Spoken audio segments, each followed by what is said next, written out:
It's always exciting playing a new MMO for the first time, especially at launch. There are thousands, tens of thousands of players all running around with no idea what to do or where to go, sharing in your achievements and your frustrations. Yet, despite this, we're aware we all have a purpose. We have direction. Because while MMOs are large, they're open, and provide us a lot of freedom, they all still follow the same formula. Level, quest, and grind to endgame. That is where the game starts. This is where Fractured advertised that it was different. This was a sandbox world with infinite freedom, no singular linear path to follow, full of experiences that were influenced by you, not the developers. And that is unfortunately also where this game fell short. Before we go any further, I just want to take a moment here to thank all of the absolute chads and chadettes that support this channel via Patreon. You're all freaking legends. Seriously, each and every single one of you. I would offer to give each of you a kiss, but I suffer from severe intimacy issues. Additionally, if you want to stay up to date with all the latest MMO gacha and gaming news, take a second here to follow MRSSSTIX and I over on Twitter. We tweet daily. Fractured Online is a dynamic open-world top-down isometric sandbox MMORPG that was announced back in 2017. In June 2018, they opened a Kickstarter to aid in the development of the title and just barely made what they were asking for, a little over $100,000 US. Sandbox MMOs are very different to your traditional MMOs. They focus on allowing players to mold their own experiences through their actions, exploring the world at their own pace, learning and upgrading the abilities that you want, as opposed to moving through regions in a linear fashion, from quest hub to quest hub, following the same route that everyone else has already taken, learning the same skills that every other player has already learned, offering nothing thousands of other players haven't already done. But with that sense of purpose, with that, let's go ahead here and label it hand-holding, you're presented with a world that is full of life, that is full of lore, characters, personalities to learn about, to engage with, stories to become enthralled in. You have a reason to exist within the area that you're currently in. There is a reason that you're killing those 30 boars, or harvesting those 5 flowers for the little girl back in town. Otherwise, you're wandering aimlessly throughout the world without purpose, trying to find the motivation to do anything. Or maybe that's just me, maybe MMOs with a lack of direction just aren't my thing. Do any of you relate to that? Now, before we actually dive directly into my experience with the game, I do want to note, Gamigo and the Fracture team did reach out to me and they offered to pay to sponsor a positive video on their game. Now, I opted to turn that down because I will never accept the paid sponsorship from Gamigo, not after the shady things they've asked me to do. So these opinions are my real, legitimate, unadulterated thoughts and experiences based off of my time in the game. Now, upon logging into the early access, I saw that there were 3 different races.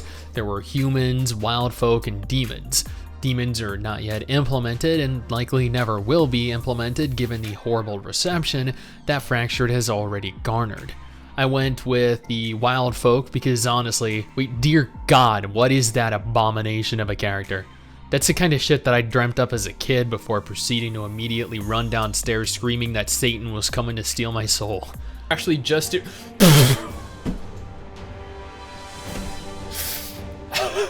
Oh dear.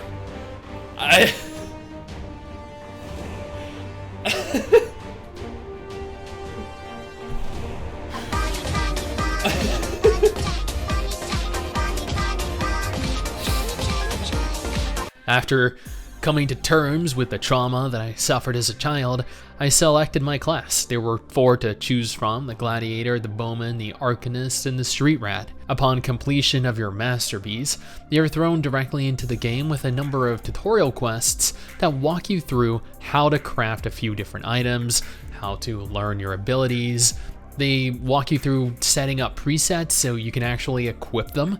It is a whole lot of navigating confusing menus that could easily be condensed into a single skill or talent tree.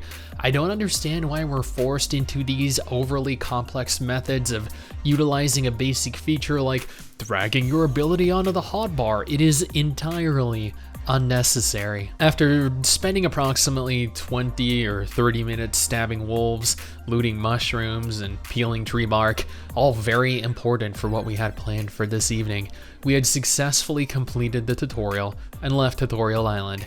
And that is when the true game began.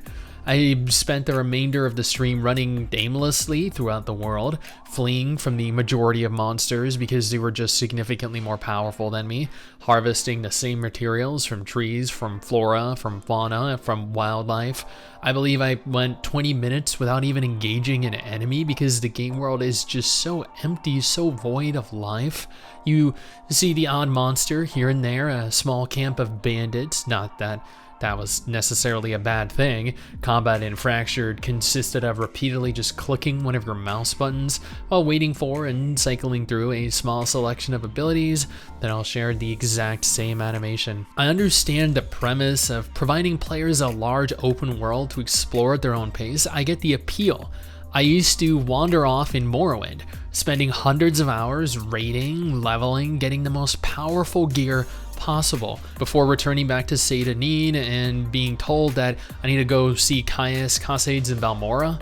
But the difference was very evident.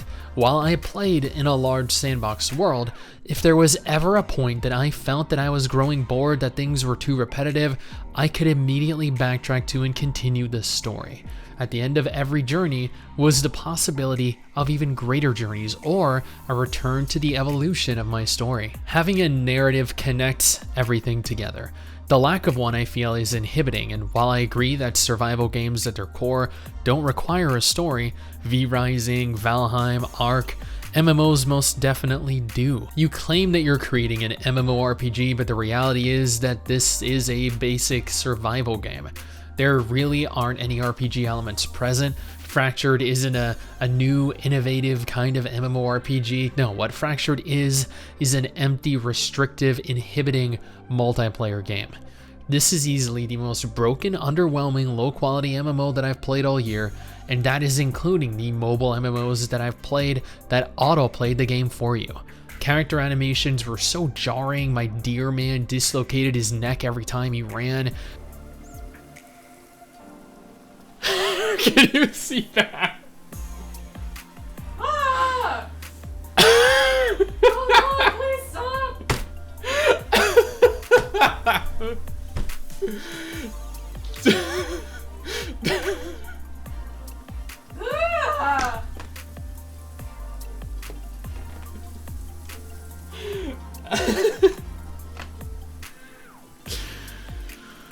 Oh my god, wow.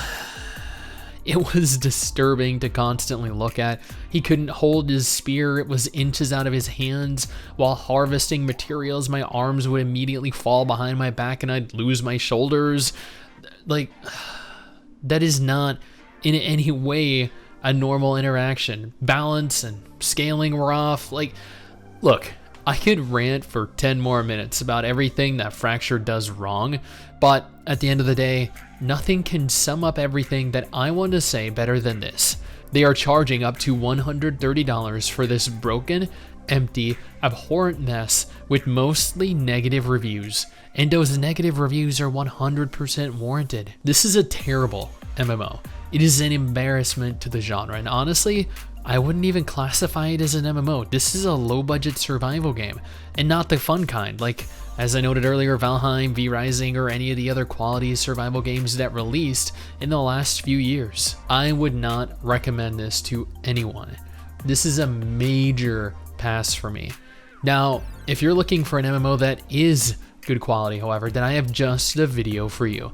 This is the only MMO that I can play right now, or alternatively, this is a game that I'm most looking forward to in 2023. This is going to be a game changer.